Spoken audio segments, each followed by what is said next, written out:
live. Let me put my earphones in. YouTube and on Facebook. So, hi friends, how art thou?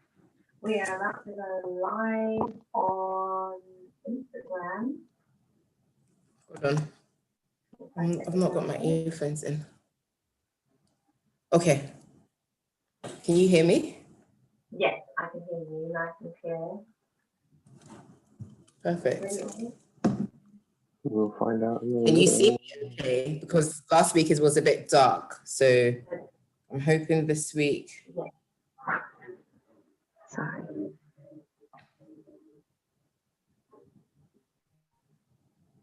Yep, it's live. We are. We are live and direct. Hey guys. What's Hope going you're on, all people? well. Hope you're good. Just checking that everyone is on here. Cool. What's going on, people? Okay. Yeah. I'll just So, dive and drink some whilst we water.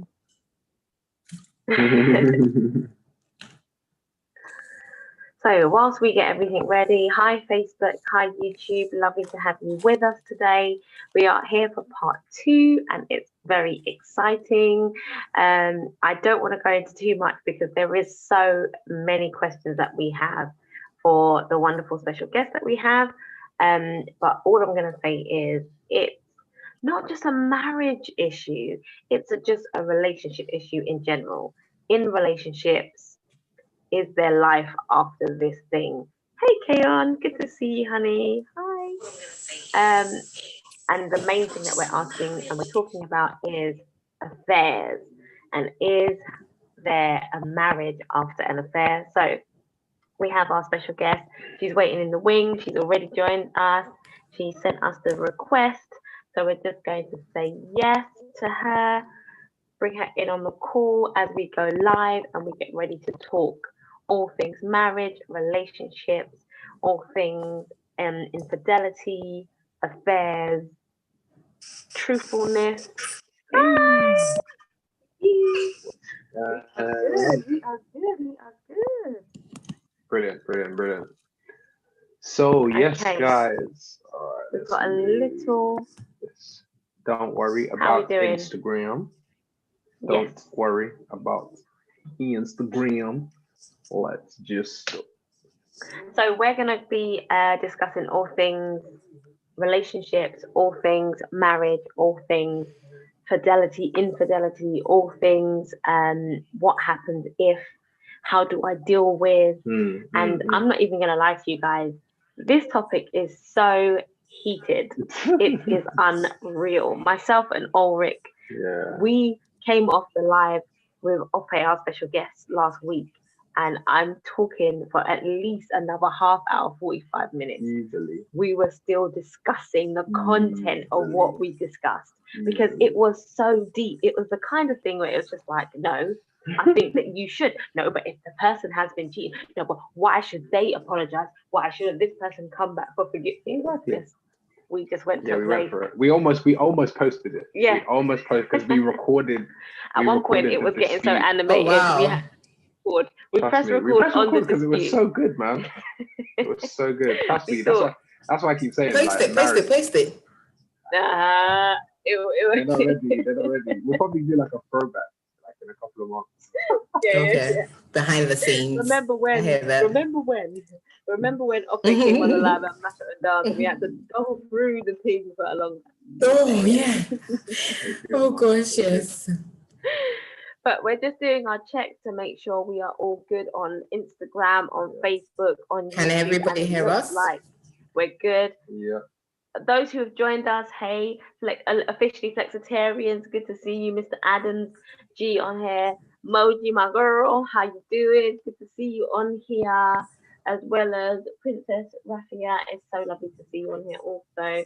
And we have our wonderful special guest, Ope. We're so pleased to have you on here also. I know there are many others joining, and as we go through, if we don't get to officially call out your name, just know that we are saying hi. How's it going? Good to see you on here, Josh. We just want to say thank you guys for joining us today. Please give us a thumbs up in the comments if you can see us, hear us okay. We don't have any feedback. Last week, the enemy tried to take us out with all the feedback and everything like that. It was trying to spoil the show. You know those ones that it was the uninvited guest that was trying to come in and take the limelight. So we had to be like, just see your way out because we've got enough things to talk about today. So exactly. Give us a thumbs up. Let us know if you can hear us both okay. If there's a delay or anything like that, we're trying our best to rectify it. But we are hoping that you guys will be bold enough to speak with us today. Comment. If you don't want to have everybody know your business and you just want to post your comment in the question box, by all means do that. You can ask your question and we'll be able to throw it out there to our special guest. And then we'll be able to take the rest of the session forward. This is a juicy topic, guys. But although it's a juicy topic, we understand that it is a sensitive topic. We are talking about things that ruin and shape life. And not just one immediate life. I'm talking generations. If there's children involved, all of those different things. So although we're talking about these topics and it seems like it's sensationalized, at the truth and the crux of the matter is, these topics are deep. So if there's anything we touch on, guys, today and it strikes a nerve with you, or it's something that you feel like I really need to get more help on this one, please feel free to direct message either myself and Ulrich or Ope. You can feel free to reach out to any single one of us because it is no joke. And we are not trying to say we have all the answers. That's right. We are not trying to say that we know everything, but what we are saying is we are here to help. We are here to pray with you. We are here to even signpost you in any way, shape, or form to the best place that you can get all 100%. The support and help you need. So, with that said, I'll leave it to Ulrich to introduce our special guest that we have today, and we'll kick it off. Thank you, Siobhan. Good evening, everyone, and welcome to Two Love Collective. Our ethos is that we are here to inspire every single person that watches any of our content to believe in love again. It doesn't matter what situation you're in your relationships. And again, this is not just about marriage, but it's also about every relationship that you are in, whether that's with siblings, parents, spouses, colleagues. We're talking about relationships as a whole. However, we have been talking about, we've been asking this question, and there's been quite a lot of, it's rustled a lot of feathers. Because people are saying, is it a statement? Is it a question? But there's a reason why we put a question mark there, because we are trying to understand this topic of divorce. We're trying to understand whether, do we make it an option? Is it an option because we choose it, or is it an option because circumstances just lead to that fact? And so everything that we've been talking about is to some extent subjective, because like Siobhan rightly said, we're not trying to say that we have all the answers. However, we have experience, we have wisdom between myself, Siobhan, and Ope, who is joining us this evening to kind of help guide. I mean, this is specifically her area because she's an infidelity recovery specialist. So that means she helps people or couples rather, who have gone through areas in their marriages specifically where mistrust has taken place through, the avenue of somebody cheating or somebody being unfaithful. And she's very specific about how she helps couples through that period, because her belief is that there is a marriage after an affair. Just because an affair has happened, just because an incident has happened, does not mean that the marriage is over. If the two people within it are ready to come together, are ready to forgive, are ready to build or rebuild that trust, then there's nothing that can stop that marriage from still succeeding. And so tonight we are going to be talking about this topic. We started last week. Any of you that missed last week, man, it was a bit crazy with all the technicals. But if you can go to our YouTube page, please feel free to do so. It's Two Love Collective. Click subscribe, click the bell icon, so you get a notification next time we go live, and just watch what we talked about, because it was meaty. It was meaty. It was. Because we we like to get very real because we're not trying to sugarcoat anything. We believe in Christ, we believe in God, and that is our foundation. However, we understand that marriage is very much, again, a subjective thing because people go through different experiences. Do you understand? And we have to be very tactical or tactful in the way that we handle this question, the way that we handle people, and all the things that they're going through. So guys, without further ado, I just want to kind of introduce, I've already kind of done it already. This is Ope. She's an incredible friend of ours. We haven't connected in some years. I know. But, sometimes the indication of true friendship is not whether you're always in contact. Yeah. But sometimes the indication of true friendship is when you come together, whether everything that the gap that has been left, that you're able to almost quench that in a moment.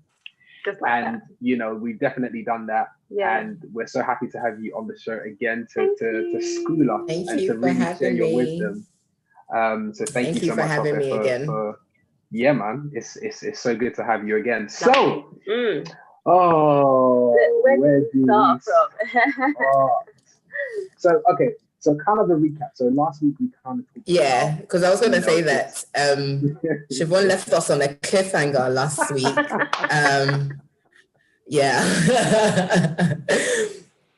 Yes, she definitely did. So those of you who might be watching us maybe for the first time, last week we talked about, just a small quick recap, we talked about the whole affair situation, and we had somebody who commented talking about where the one spouse basically had an inkling that their partner was cheating. They followed them to like a hotel situation, realized that something was going on, and the kind of question was like, what do we do in situations like that? And so we went on to talking about if you have not to be careful to respond and not to react. That's it. That was such a good piece of wisdom. Good. In a situation like that, when you're hurt, obviously you want to just destroy everything. If that's your prerogative. I personally don't understand it, but we understand, obviously. You know what I mean? It happens. If you built a life together for years and then it just gets destroyed, and you catch wind of it, of course you want to destroy some stuff. However, one of the things that Ope said is that you have to understand how to react, or rather you have to learn how to respond and not react. Exactly. So that was really good. And then we started to talk about, what did we talk about? We talked about the kind of what did we call it? Was it like a test situation to see if they would tell the truth? So that was the comment that kind of rocked the boat. Yeah, so that part there, we were kind of like, okay, you found out that your spouse is possibly cheating. You've got the evidence, and now it's almost like giving them an opportunity to tell you the truth.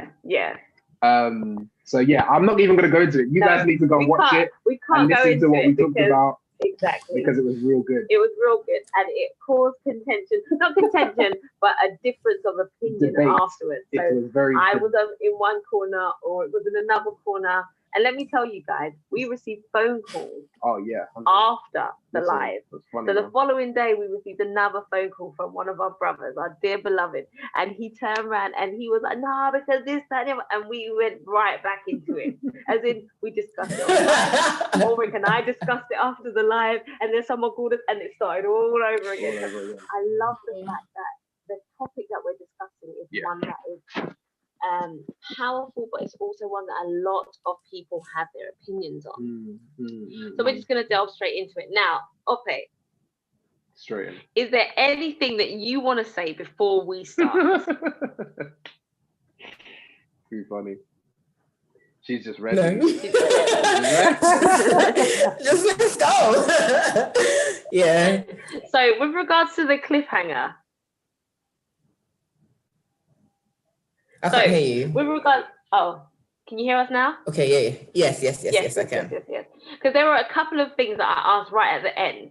Do you know exactly which one was the cliffhanger? Because I think I asked about 3 questions that we're going to line up. Okay, so one of the questions, go from there. Just flow. Okay, so one of the questions that we had is, oh no, you can't hit Ope. If you can't hear Ope on Instagram, jump over to our YouTube. Hello, hi guys. I didn't really speak. I was just nodding my head. Can you hear me? Can you hear me? I don't know what's going on. Okay, guys, Can you ask them if they can hear me? on Instagram, then hop over to our YouTube channel. It should be on there, and let us know if it's a little bit better over that side. Yeah. Can you hear me, guys, on Instagram? Hold on a minute. So say something off there. Oh. Hi guys, can you hear me? Go again. Oh no, they can't hear me. Okay. Yeah, it might be like a connection thing. Please, can you drop the link? They said you should drop the link in the YouTube. No sound. Hold on. So if you go to YouTube. Okay, cool. So can you guys hear me? Can you hear me? They have sound. I've just done something. We can hear you because we're in. We can hear you. Can you hear me? You're in our ears. Not yeah, you we can guys. hear you. But can they hear me now? Can they hear me now? Instagram, can you hear me now? No. Could you hear her before? Wait, hold on. All the time. Oh no. Should I log off and log back in? Hold on. YouTube 2 Love Collective. All right, let's do that. All right, let's disconnect and then we can connect again. Yeah. Okay. All right, let's do that. Hey guys. Sorry about that, guys. We were just about to get into the juicy. So could you guys like hear Ope at all? Give me thumbs up. Or was it just us you could hear? Off to YouTube. No. Oh, you couldn't hear her at all. You couldn't hear anything. Oh man. Man. Okay, yeah, guys, let's just head over to both of us. No. Head over to YouTube. Oh no, the both of us. 2 Love Collective, and yeah, you'll be able to catch the rest of the conversation. Yeah, so we'll still go live. We'll stay live on Instagram. Insta. Just to tell people to go to could only hear you. Okay, cool. That's fine. Okay, so we're so we're gonna pin the comments to let people know that they can go over to YouTube, and what I'll do is I'll grab the YouTube on my phone so that I can see any real-time comments. So close, guys. We were so close, so close. Technology. I've sent the request again on I've sent a request on Instagram. All right, cool. Let me pin this one. Oh yeah. Okay. Let's see if this works. Okay, so Why don't 2 Love Collective does not like me? That's such a shame.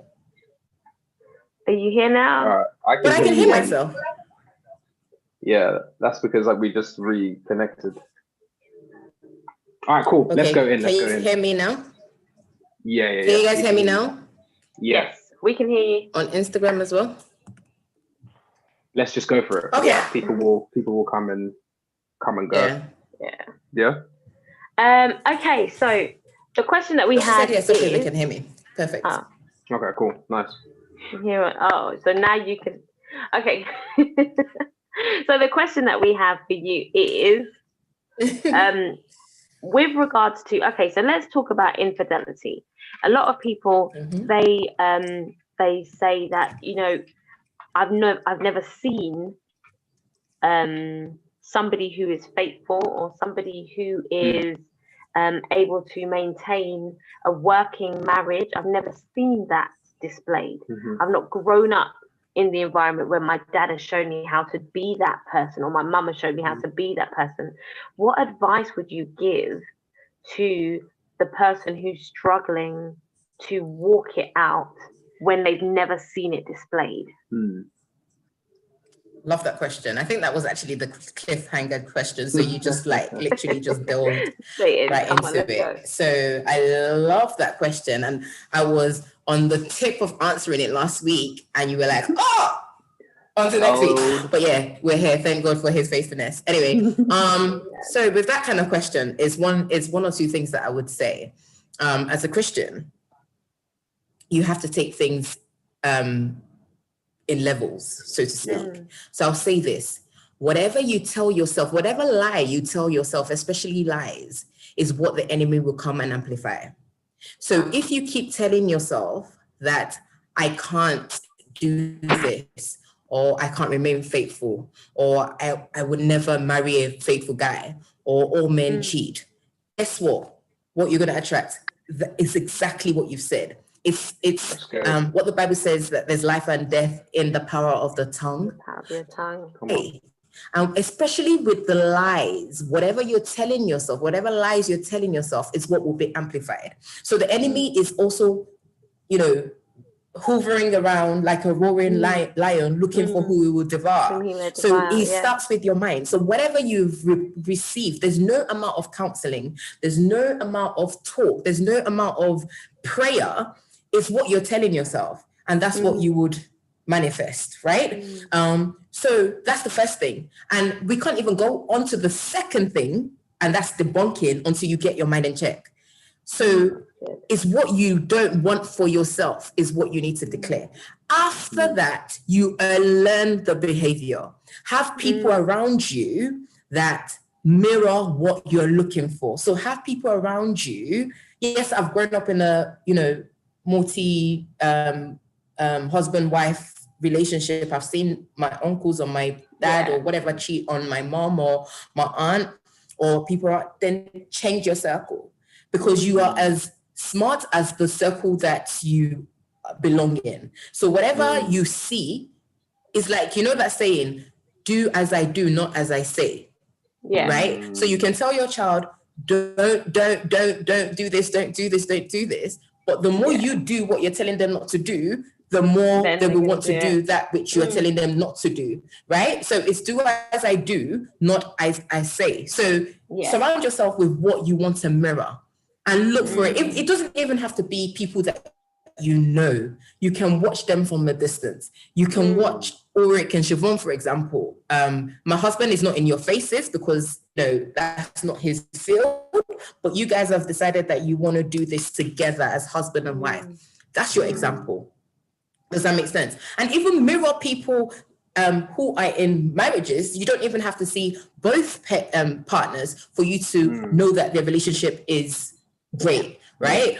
For example, me being here already know that I have a supportive man, right? Because he's allowing me to do what I love and what I've been called to. So you first of all stop lying to yourself, because whatever lie you tell yourself, the enemy will amplify.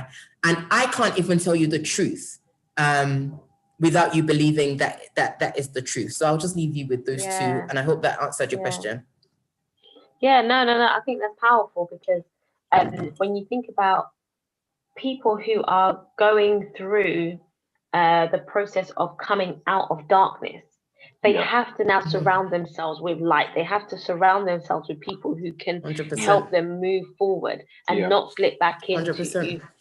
What would have been or what could have been, and so on and so on. But the main thing is, as you said, get around the right people, get the support network that you can to help you stay on track. If you want 100%. Something hard enough, you're going to have to make some drastic changes to maintain it. There's nothing like when you say, I'm going to go to the gym. Yeah, you might start on Tuesday, but next week are you going to be back there again? You need to get the people around you that are going to encourage you, going to phone you and say, I'll meet you at the bottom of the road so we can go there together. That kind of thing. So I totally agree. I think it's a good point. Yeah, 100%. I mean, I think my only kind of like question, like going off the back of it, is actually, how does one do that? Because I think sometimes, when you've grown up a particular way, or when you have a particular deficit in your life, whether it relates to, you know, a father not being there, a mother not being there,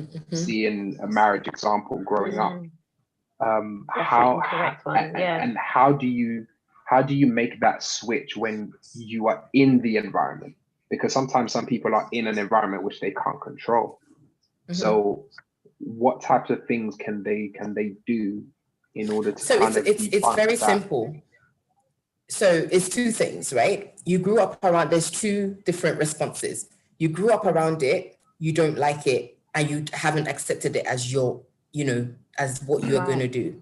The other, you know, response is you've grown up around it and it's now your excuse, right? So because it's all I've known, that's what I'm going to do, right? But if you grew up around it and you have decided that this is not what I want to do and this is not what I believe that God's plan for my life is, what you do is you tell yourself, upper praise, this is not God's plan for your life. You have to know the truth. And the Bible talks about the truth setting you free. You have to allow the truth to set you free. And you can't keep one leg in the truth, one leg in, one leg out, you know. So it sounds easy, like it's not rocket science, like there's no like formula, quote unquote, to this. It's just literally, you're telling yourself, all men cheat. Start telling yourself, not all men cheat. My man will not cheat on me. It's just that simple. Whatever you're telling yourself that is the lie, tell yourself the truth. Because it's like an angel and a devil kind of thing. Because the angel will be telling you that, oh no, not all men cheat, and the devil is telling you, yes, all men cheat. Which one are you going to go for? So that it starts with what you are in. It's like what you're taking in, you know, and what you're telling yourself. Yeah, that's really good. 100. That's really good. So the next kind of question, right, is because I don't like that smile. My brain is just turning the question, the listed. Anyway, so we kind of touched on it last week. And obviously, it's about this whole issue of culture. So particular cultures, I'm not going to name no countries because sometimes we sometimes gravitate to a particular, you know, culture because that's what we know, but it's actually something that happens, you know, all over. But what happens now when your culture now dictates? Because you said something last week that somebody that you knew expected their husbands to cheat. Because that's just the culture. Do you know what I mean? It's become something that everybody is used to.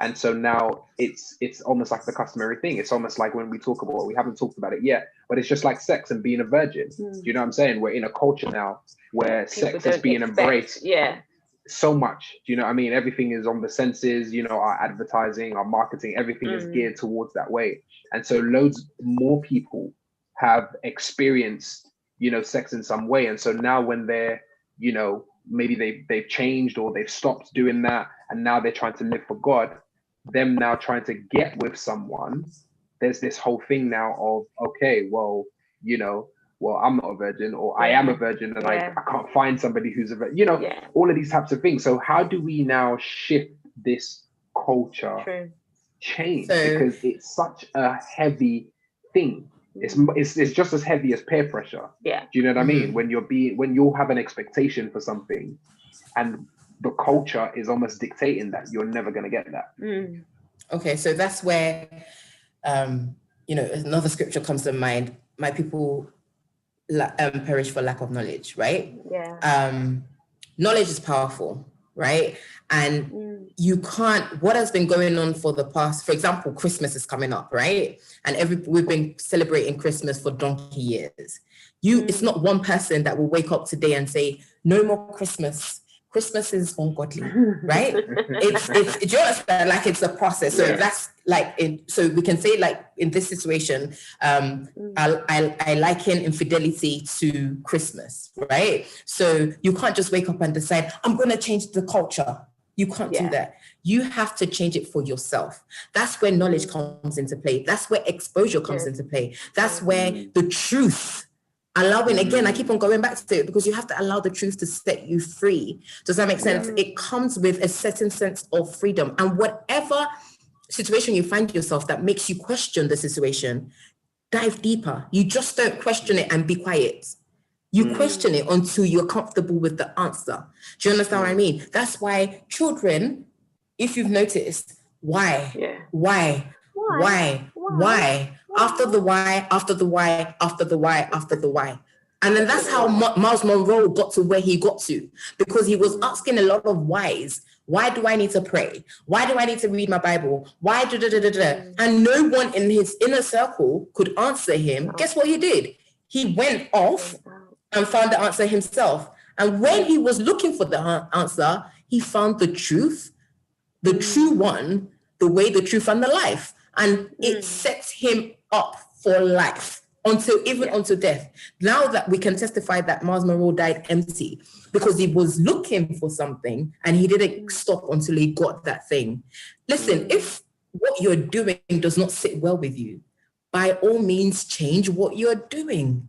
The only constant thing in this life is change. So if my culture is dictating, like, for example, for me, moving back to Nigeria after being brought up in England for donkey years, and then I come back, and because I don't say sir to you, you think I'm rude. Brethren, that's you, not me. You understand what I'm trying to say? Like, I love that switch. Like, because it's like, because it's like, I don't understand how my respecting you is put on the weight of whether I call you sir or ma. That really offs me. So it's just, so whatever you're not comfortable with, you ask questions and you change for yourself. The only problem, the way you will get resistance, right, is if you decided and say, all of you people have been doing it wrong. You. Like, bruv, they're going to simmer you down. Like, you're going to, be quiet and down and you lose your voice. The only powerful things that you have is your voice, right? That's your tool.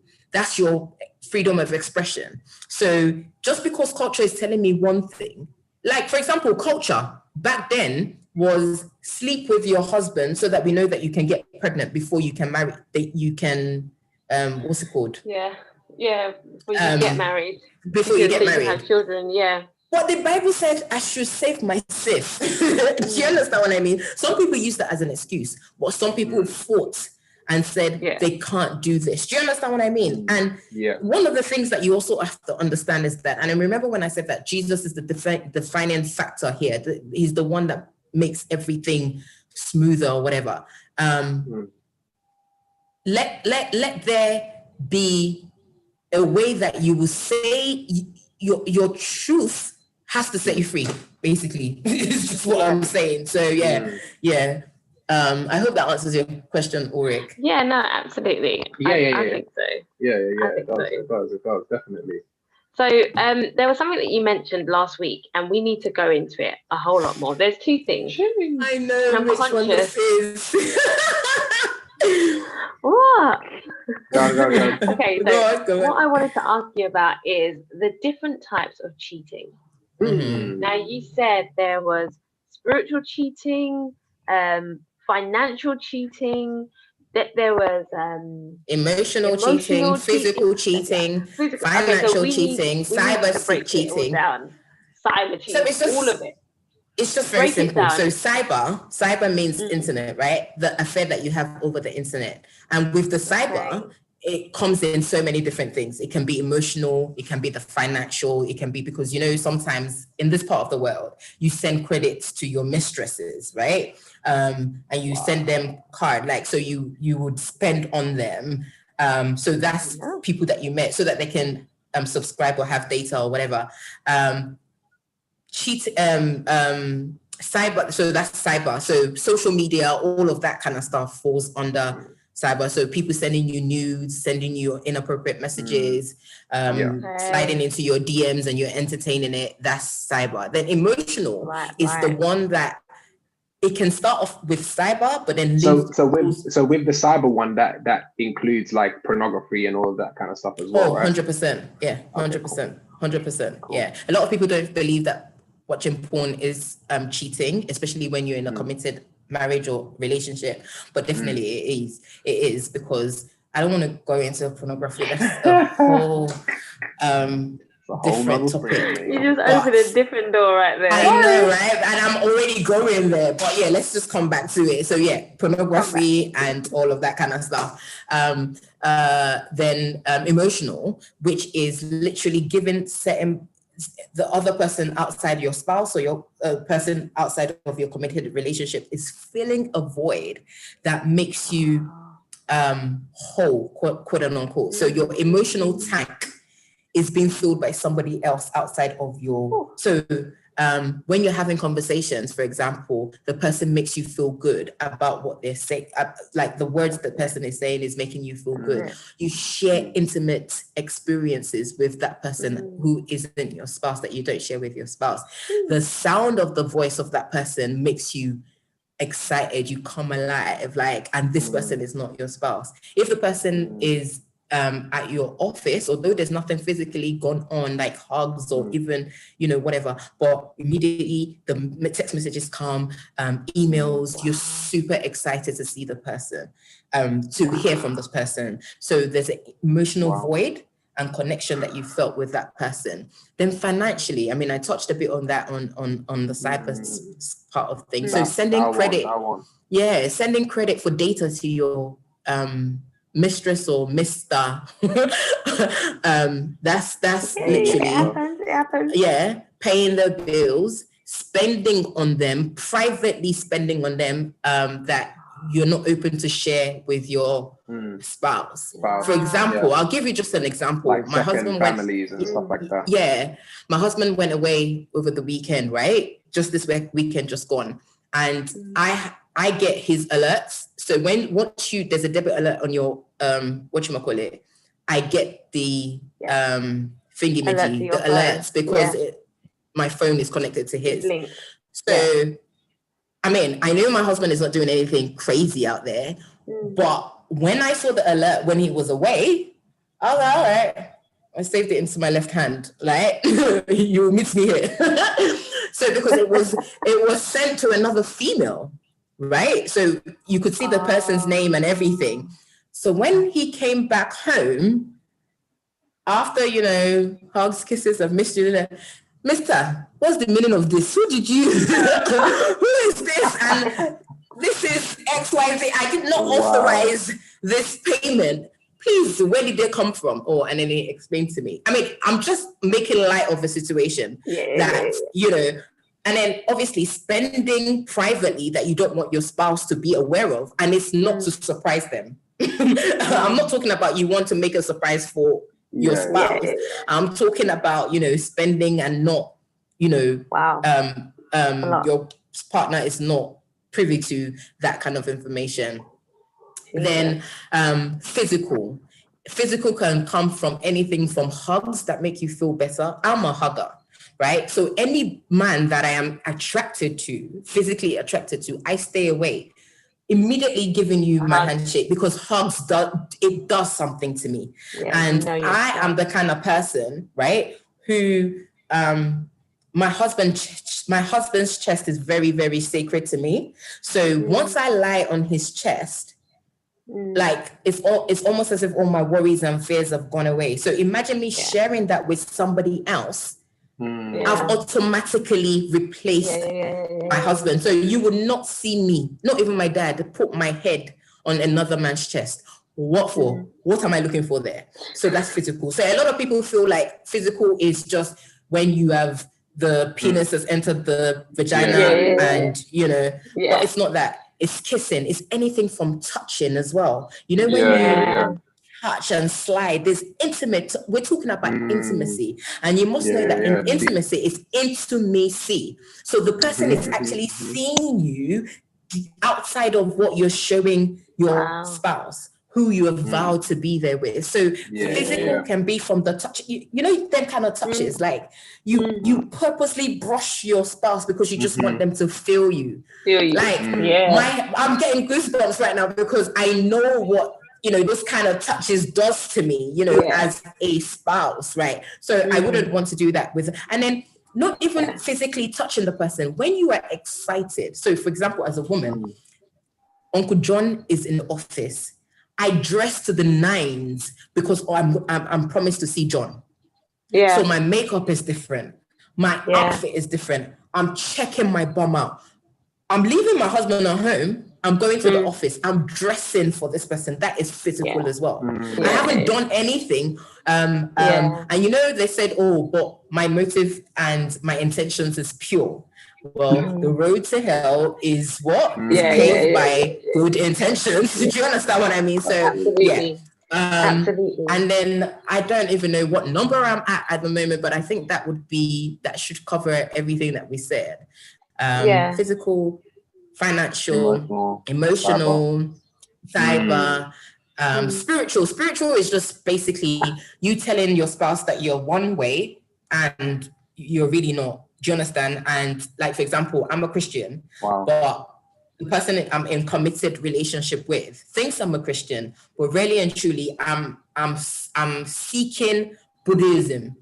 I'm finding my quote unquote truth somewhere else. It happens. We've seen it, and that's the reason why it's called spiritual cheating is because you have actually broken a trust. I feel like I'm on a journey with you spiritually. I feel like we're praying to the same God, but you are deceiving me. It's deceit.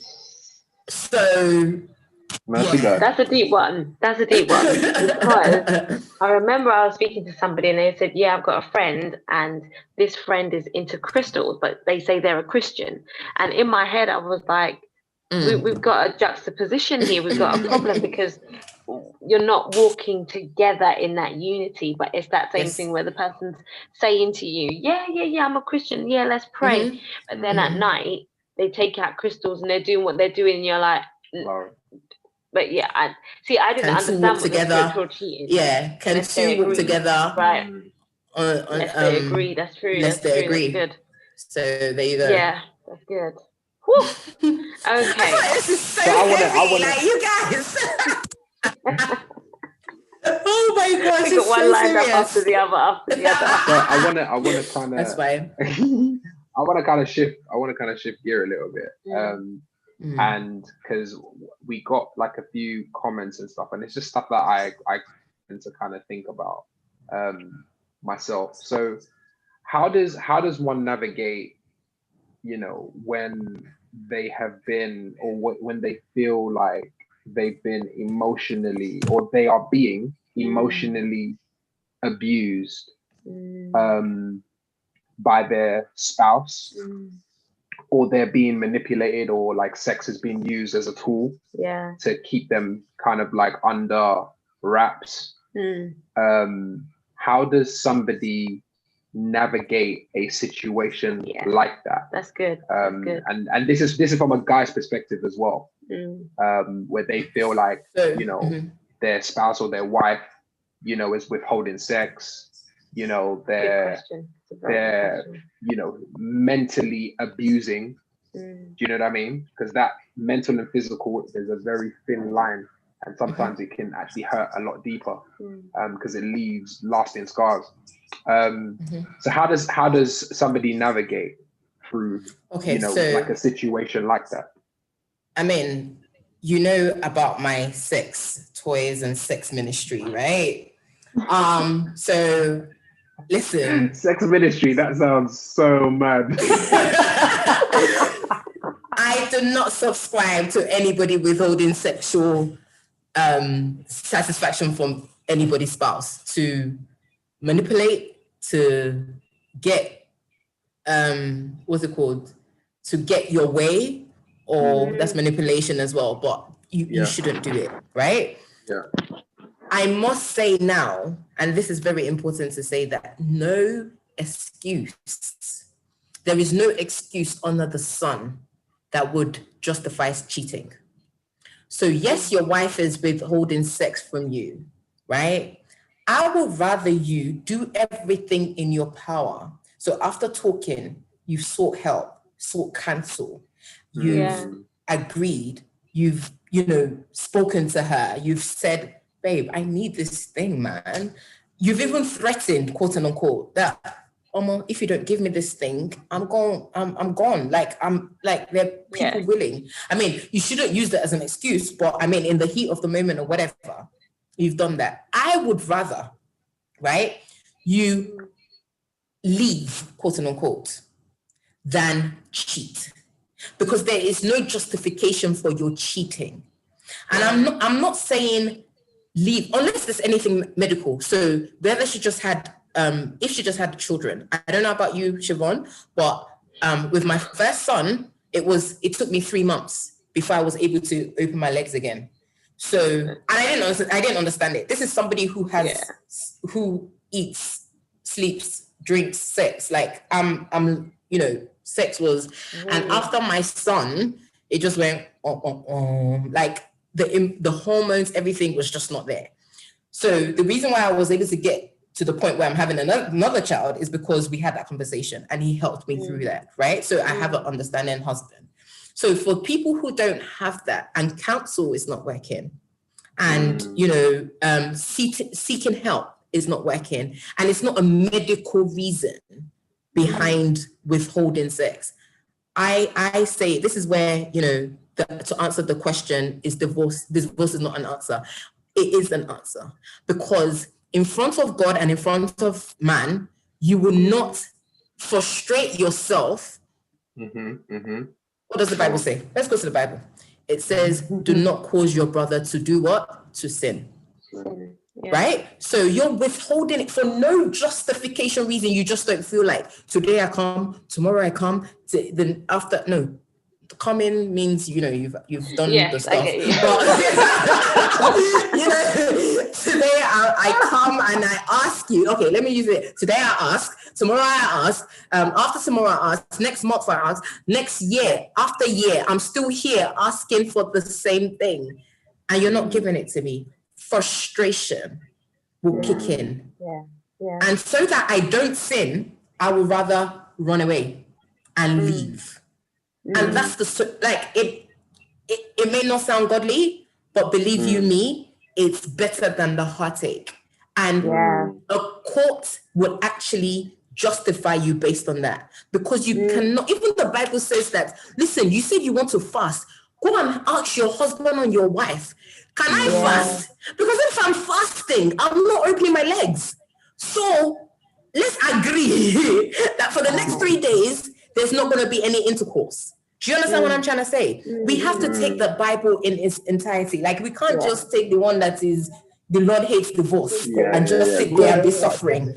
No, you can't. Do you understand? And listen, I always say divorce is the last resort when there is where you tried every other thing and there's no abuse. But believe you me, divorce is the only option when the abuse and repeated offense is coming to play, and your spouse, the offender, is not repentant. Is not repentive. Is that a word? Yes. It's not repentive. Remorseful. They don't want to change. They're not trying to, exactly.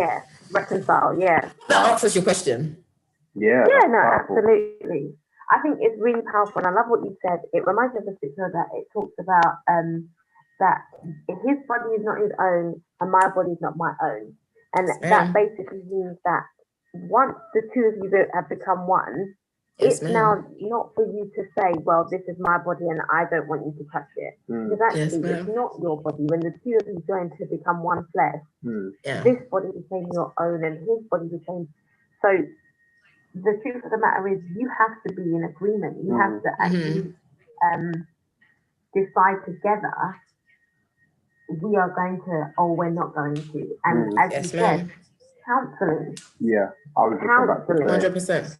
It needs to be the primary point. If you don't 100%. Have a pastor that you're currently serving under to sit down with, then it may be that you need to seek external support. You may need to seek help from somebody who is a professional, but in a mutual position, so not a friend of the guy or a friend of the female. You know, that kind of insinuates other things, taking different sides, but it needs to be a complete outside party. And sometimes for some people, they don't always feel confident to do it face to face. And I know that in this pandemic, the beautiful thing about it is it has afforded space. So you can seek help on a Zoom call, and you can decide not even to have your video on. If you want to go as far as that, so that you have that level of privacy and protection, but also the ability to actually share your heart and say what's in your mind. Sorry, we just got a comment. Right. Ulrich, you're the Bible scholar. Go on, give it to us. It says the Bible says we shouldn't have sex or remarry after a divorce. So how does one move on without sinning? Jeez, that's so the one thing I would say. The one thing I would say with this question is that I wouldn't say that it's a sin. So I would actually eliminate the fact that I got married after a divorce and I'm now sleeping with my husband. I wouldn't say it's a sin. Why? Because here's a very good example, right? Say, for example, I married a mistake, right? I married somebody who is unfaithful and abusive and all of that kind of stuff. And I divorced the person, right? There is a level of grace that Jesus has given me, right? To be able to say, yes, I made a mistake, but I'm now in my new realm or my new dispensation of grace to be able to remarry, right? You see, the thing about grace is that you cannot necessarily answer it. You can't quote unquote justify it as well. So my level of grace is different to your level of grace. So I wouldn't call it a sin because I remarry after a divorce, or I'm having sex with my new husband because of I divorced my old husband. That's the one thing I would say. But Ulrich is the Bible scholar here. So why are you trying to? You are the speaking spirit. But I would say, funny. You're too funny. Well, I mean, to kind of address it, I think I kind of agree. I don't believe that it's sin, and I definitely believe that grace definitely covers. And the Bible does say obviously not to have sex, but the whole remarrying thing, if I remember correctly, that the grounds for divorce is adultery. So if the person is in adultery, that was almost like the only realm that allowed you to have a divorce and then to remarry. But then obviously it kind of gets a little bit grey, because then it's like, if adultery doesn't happen, if it's because of other reasons, then physical abuse and all of that kind of stuff. And all that, exactly. And from that, the Bible isn't really clear about, well, it is clear. It says that you're not supposed to remarry, again. And if you marry somebody who has been divorced, then you're committing adultery. So, the Bible does have some really hard truths, which are really difficult. But I think the question here, or the answer here, would be grace. Wisdom. Yeah, well, this is what I'm saying. That's what I was about to say. Grace needs to prevail, because I think, and wisdom needs to prevail ultimately, because I think all situations are different. And I think what I would advise to this situation, I know it's just a question, but wherever that question is coming from, is to seek counsel. Do you get what I mean? Because in counsel, that's where the finer details of what's actually going on is understood, so that we can correctly apply the word of God and make sure in that context. Exactly, and that God's heart for those two people or whoever may be involved, do you know what I mean, is administered, by the leading of the Holy Spirit. So because God's desire is never is that none should perish. You understand? Yes. And his desire is that, we have loving and thriving relationships, and we're firm believers that, I mean, I don't know how well. I know how you feel about this, but one of the biggest reasons why divorce takes place, from my research, is financial. But I've always challenged that, because I believe that the reason why people divorce is primarily because there's no purpose. Because for me, if there is a collect, and this is something that Siobhan and I speak about quite heavily, it's making sure that we're not saying obviously that every couple needs to be like us, where we do everything together and we do ministry, we do business and all that kind of stuff, because you may not be called to that. However, every couple should have a collective purpose, something that they do together. Do you understand? And that can be and that can be on completely different levels. Do you understand? It could be, and it manifests in different ways as well. Exactly. It can be the same. Absolutely. Like, so I can be the choir leader and you can be the pastor. It's still, we're still going to end up in church, but your gifting, don't expect me to give a word and change lives. I will send you into the other realm, but you know, it has different manifestations. So yeah.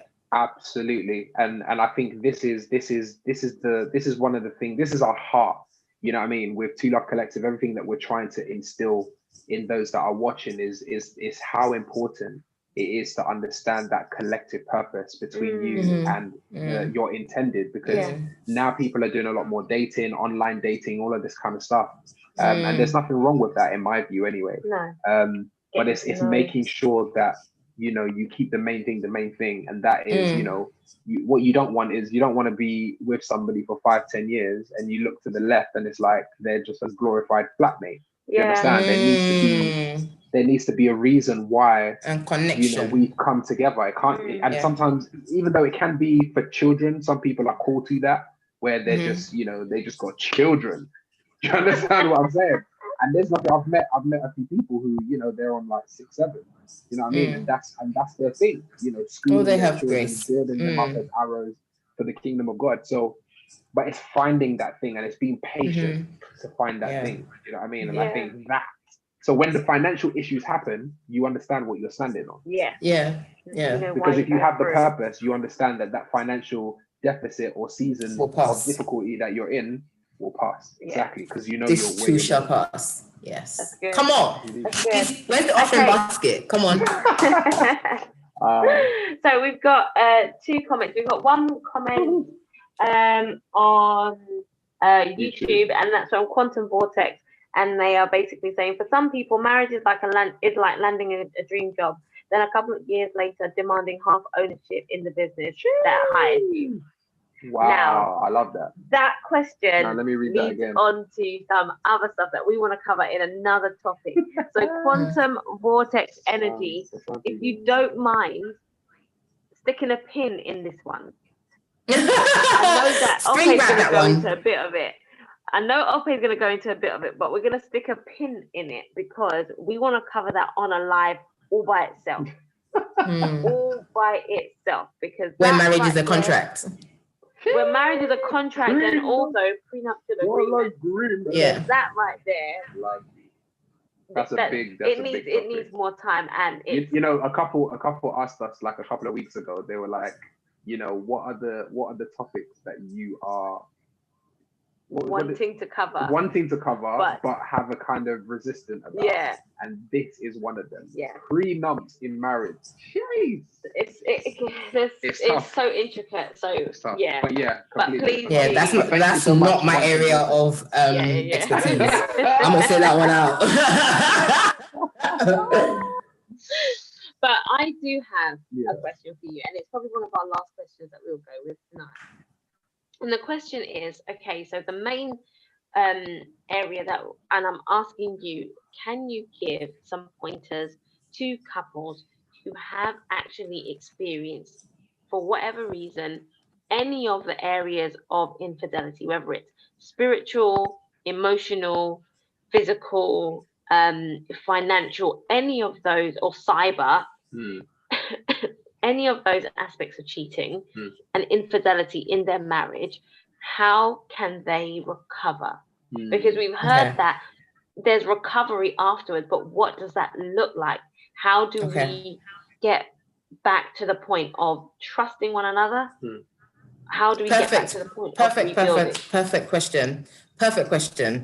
Before you start, I'm gonna have to. I just want to say to the Instagram guys, so Instagram's probably going to lock us off in probably about a minute or two. Yeah. So if you do want to continue listening to the conversation, please head over to our YouTube page. We're literally going to finish in the next 5-10 minutes. Yes.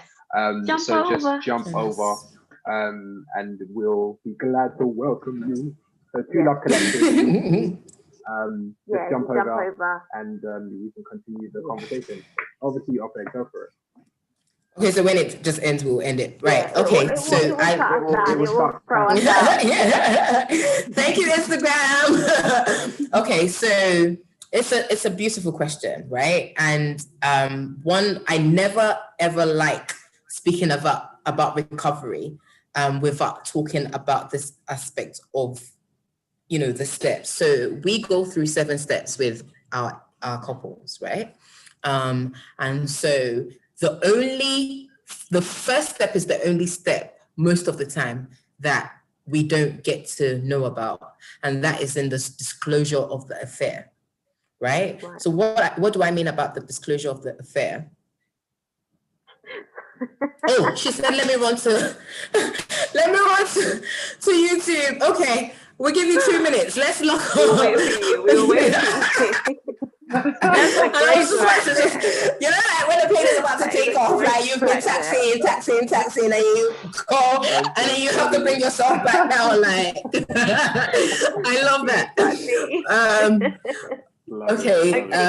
So yeah, like I was saying, we have 7 steps, right? And the first one is the disclosure of the affair. That's the only one that majority of, you know, counselors and, you know, coaches are not there when you have disclosed the affair, when you've confronted the fact and confirmed the fact that, yes, my spouse was unfaithful.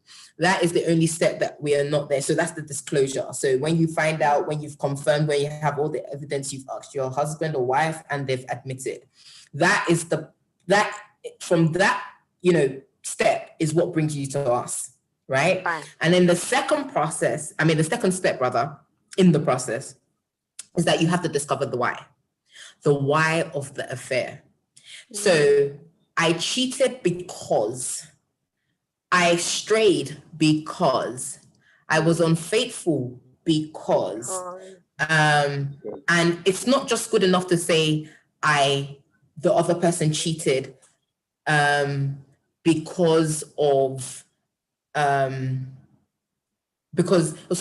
it's not good enough for me to say I cheated because you denied me sex. Remember I said that there's no excuse for cheating. So that's not a significant response. So you have to discover the why. And then from discovering the why of the affair, even if it's as simple as I just don't feel loved anymore, or I don't feel heard, or I was bored, or I was tempted and I fell, or I was in the wrong place at the right time, or the wrong place at the wrong time. All of that is very, very useful so that we know how we're going to, you know, go into the next stage. The next stage is dismantling unhealthy relationships. What do I mean by that? When you have discovered the why, then we discover the how you got there. So in the discovery of the why, how you got there, was it that you tripped and fell on his penis, or you highly unlikely. What led to that? Exactly, right. So what led to that? So we have to dismantle the relationships. What does that mean is that the person that you cheated with can no longer be in your phone book. That's the first thing, right? And this brings me to what we didn't speak about. What if I cheated with somebody in the office and I'm not willing to lose my job because I cheated or I strayed? This is where accountability comes into play. I can't stress this enough. As a woman, if your husband cheats on you, you can't tell him to, by the way, we're still on Instagram. I know. That's weird. It's like Zoom. Going. It's like Zoom when they say they're going to lock us off. And then exactly. But it's fine. So... Keep going. They're great. So yes, you this person that I cheated with is still in the office, and I can't quit my job or stop working because I made a mistake. So that's where certain boundaries gets put into place. You have to put the boundaries into place. And accountability, like I was saying, you have to be accountable to not only your spouse, the hurt partner, you have to be accountable to other people around you as well. So if, as a man, you strayed with Shanae in your office, anywhere Shanae is going, please go the opposite direction, right? And if the situation allows you, right, or gives you the opportunity, please ask to be transferred to a different department if you can actually do that, right? It's all for building trust with your spouse. And no matter how small the thing is, so I was sitting at my desk typing, Shanae came over and asked me if I had a pen. Believe you me, I'm telling my hurt partner that Shanae did this. Why? Because that is building a trust so that when eventually you've built that trust and you go to, I don't know, end of year party and all of that, and Shanae is definitely going to be there. There's no cloud over my head that is that I'm doubting that there's a threat that, oh my gosh, Shanae is going to be there. I'm doomed, right? So that's dismantling unhealthy relationship. So if it was just a one night stand, obviously lock off all, communication and, you got there in the first place and all of that kind of stuff. But it's more difficult with the person that you see. Even in church, we're talking about work. Can we talk about the truth as well? You see, you're having sex, yes, with the pastor, with the choir master, or even just with the member of the church. You have to find a way to work around it. I'm an advocate of even leaving the church for your sanity, because if, for example, you're cheating with the pastor, believe you me, you're not getting any truth. You're going to hell, like just to make it, I don't know when you say those things. I'm wrong for that, but I mean, like, I just want you to see the way. No, obviously I can't judge you and I can't say it, but I mean, it's a thing of like, I'm trying to make light of a heavy situation. It's very deep because you know the truth and the truth is not setting you free, and you're also leading your brethren to sin. I'll leave God to judge you. That's not my job. I've been sent to heal. Then you have to then decide whether you want to forgive. This is the fourth step.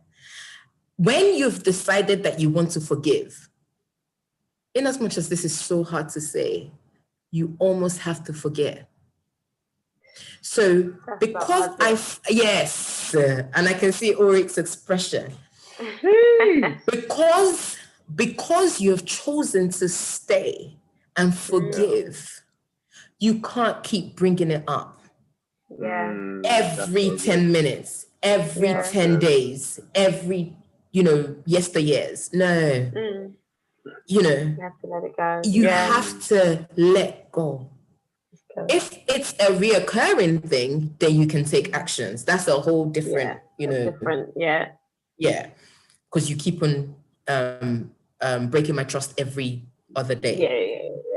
So once you have decided to forgive, please, that letting go has to come into place for your peace of mind as well. Because what happens when you hold on to unforgiveness is it's almost as if it's a disease. It eats you from the inside out. Then your expression, you can't smile anymore. You're not free anymore. You can't dress up anymore. You've gone into depression. You are just down and all of that kind of stuff. Just harsh, right? So that's deciding to yes, you become bitter. The next stage is you have to develop a system of truth and accountability, right? So I've mentioned that, earlier when we're discussing. So it goes back to every step of the way. We mentioned it the other day that, okay, so my husband says to me that he's going for chicken or he's going to work, and he decided to buy petrol, but at the petrol station he yeah. saw John, Yeah. or he saw Tamika or whatever, and he decided to go and get coffee before going to work. I have to let my spouse know it's okay if we don't have this issue, that you can tell me later. But as an accountability thing, I have to let you know that I just ran into John. I just ran into Tamika, and we've decided that we're going to go and get something to eat before work. I'm just letting you know. Yeah. That's a system. It's not a permission. It's not a permission. It's just building trust. Yes. Yes. Then it's good. The 6th stage is you have to defend your marriage. Defending your marriage is, remember I said it last week as well, did I make a mistake or did I marry a mistake? Wow. So those are two different things. So in defending your marriage is that my husband or wife was good and they made a mistake. And I'm ready to forgive, right? And my husband, my marriage was good, because it's not all marriages that all infidelity does not happen with bad marriages alone. They're good marriages that are thriving, and it just happens. There's no, I don't know their whys. Most of them, I don't know their whys. But the ones I do know about, they just even cannot explain it. But it happened. So you have to go back to that defending of your marriage to say, is my marriage worth it? Wow. Yeah, absolutely. So you defend it. Because I knew that your spouse cheated on you, I'm going to ask you why you're staying. And you know the people of the world, they love to talk about other people's business and not theirs, right? So defend your marriage.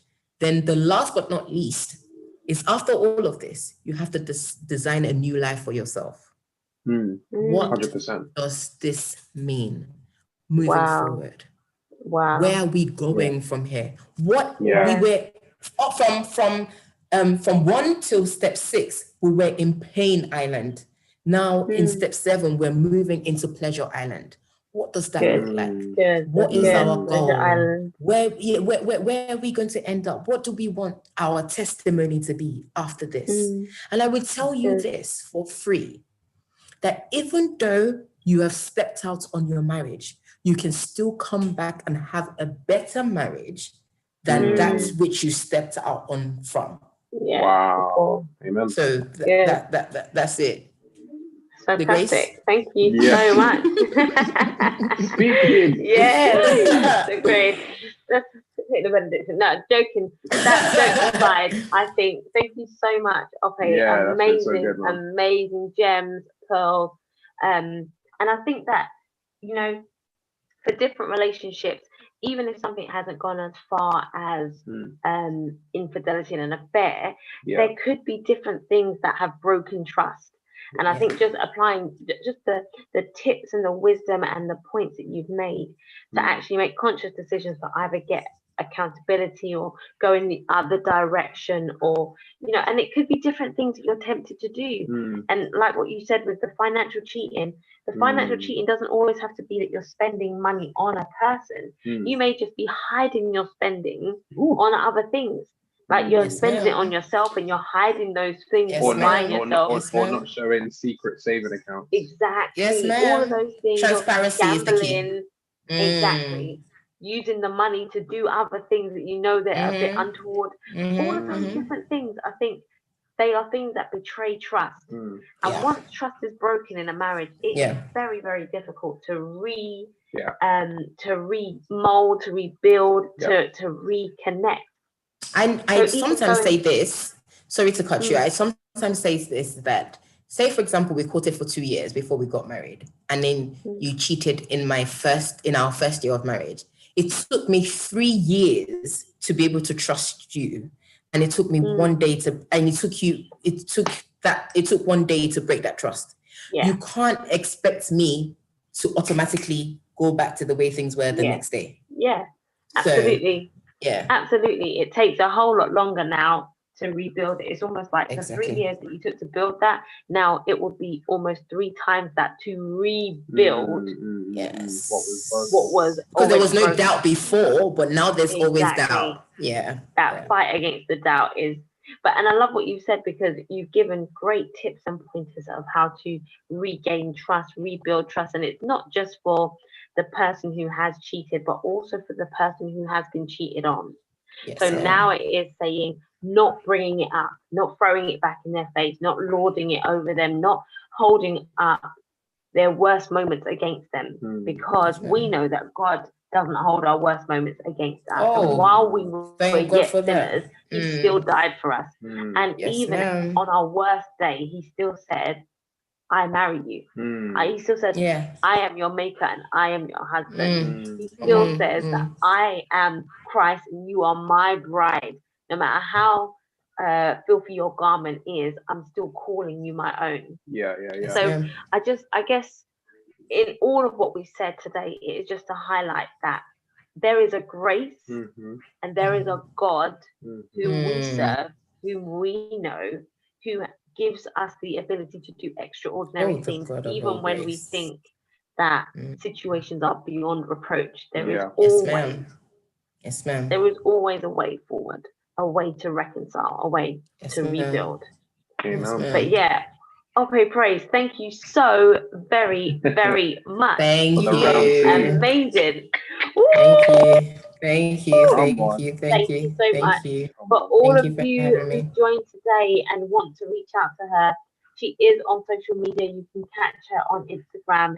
Ope Praise is her name. You can find. You know what? I'm not even going to do that. Ope, you do it. Tell the people. Okay, reach out to me.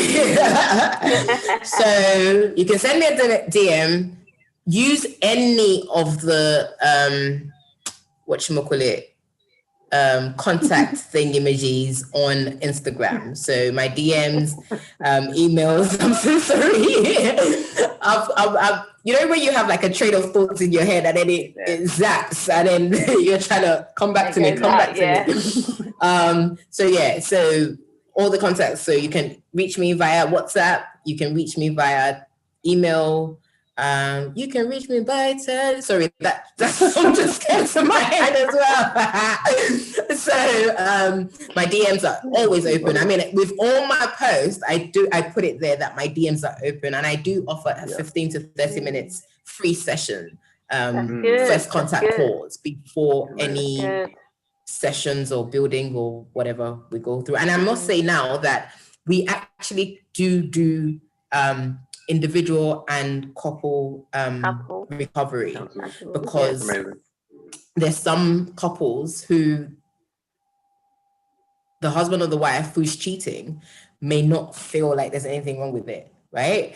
And the hurt partner does not know what to do, doesn't know how to respond, doesn't know how to, get out of the situation if that's what they want to do, or they want to stay but don't know how to stay in the situation that they find themselves in. So yeah, we do individual and couple recovery.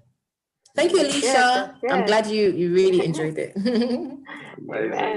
Cool. Well, guys, we are rounding up now. We have had a fantastic night with our guest Ope Praise, where we've been talking about, is there a marriage after an affair? And the answer is yes. Yes. However, if you want to know how to go through, if you're in that situation, or you know somebody that is, and you want to go through those steps to how to get to that place of recovery, please message DM Ope Praise via her social medias, and she'll help. She just said that she's doing 15 minutes to half an hour free consultations, guys. So if you're in need, first call. First call. Yeah. First contact call. So if you guys are in need of that, make sure that you use the resources, because the reason why we're here is not for ourselves, it's not to get more followers, it's just to help lives, to help relationships, to help marriages, so that you guys can go to the next level. So if you do know somebody, please make sure that you reach out to us or Ope, and we'll point you in the right direction so that you can get the help that you need, guys. thank you guys so much for staying with us, for listening to us. Yeah. We're really hoping that this has been some sort of value to you. And we hope that even, you know, like the woman at the well, that maybe you might even catch on fire from what you've heard and be able to share it with other people and advise other people that are around you or in your community. So make sure you do that. So all of you who are on YouTube, thank you again. If you haven't done so already, click the subscribe button, click the bell icon so you get a notification the next time we go live. Guys, we appreciate you. You could have been watching Thank Netflix. you, Two Love Collective. Thank you. Could have been watching Prime. Yeah, but you chose to be here with us. To be here. 100%. We really appreciate it. We appreciate you guys. And we've had nothing but good comments on YouTube as well. So thank you so much. Awesome. Guys. Hi guys, have a good evening up here. Again, thank you so much, my sister. Many blessings to you and everything that you're doing. Amen. God bless your husband for allowing you to do what you do. Yes. Your children. Shout out to my king, Larry J. Love you, baby. Thank you. But yeah, all right, guys. I'm actually very concerned that Instagram is still on. Maybe they extended it and we didn't even know. Exactly. Maybe we're maybe we're like last of the party. So. Anyway, guys, we are out. Thank you guys again. Thank you. And, thank you. Yeah, man. See you guys later. Take care. Bye. Later. Hold on.